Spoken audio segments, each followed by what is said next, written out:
it's really interesting because we're arriving at this point of, this kind of us against them kind of world that we live in, where people want to be opposed to this group or this group's fighting this group.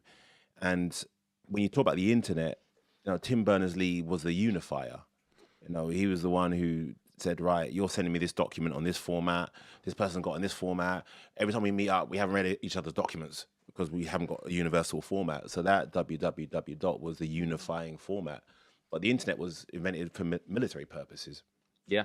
Like where it starts for most places. Right. Yeah. So I'm going back to us versus them. Yeah. Like, so most technologies or things that are kind of championed from above are divisive by their very nature. It's us needing this technology because there's an other that's a threat to us. And I think that is coming to an end now because there needs to be new voices, because that whole narrative is leading to this kind of doomsday mentality that we're kind of inching towards. When I learned about that 6 minutes to midnight kind of theory of this clock ticking towards the our devastation, the doomsday clock, and it's only going to change if we actually start to rethink everything. And there's Frank Gardner's theory of multiple intelligences, and we always go for the intellectual voice, the voice we trust. But people have intelligence through movement, intelligence through sound, and they're all equal intelligences. But we just lean towards the academic one, or that voice is the one we trust. And we need to start to be a lot more open-minded and appreciate there are other voices in the room.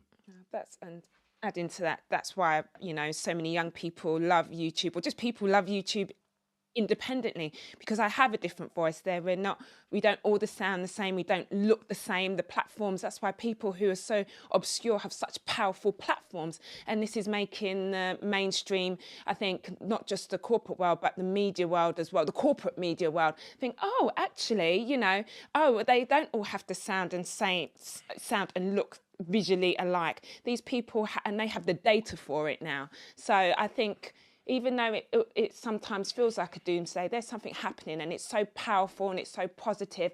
And I think the world is changing in a very, I don't know what quite the word to put it in, but it feels like it is brighter and lighter, even though it may not look that way because of the information that we think is being sent. But I know that something great is happening. Yeah. And the voices that are coming out are there, because we never had that before.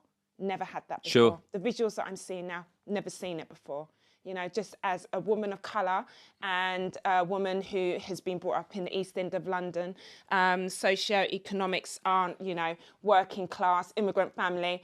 I never thought that I'd see women like me who were able to have a voice and who were important and making a way that I couldn't even imagine, So they only told us that, one, which is usually Oprah, is the one, but not now. There's so many, and I just think that we need to take a moment to embrace the greatness that is evolving in this world, because there's so much more coming.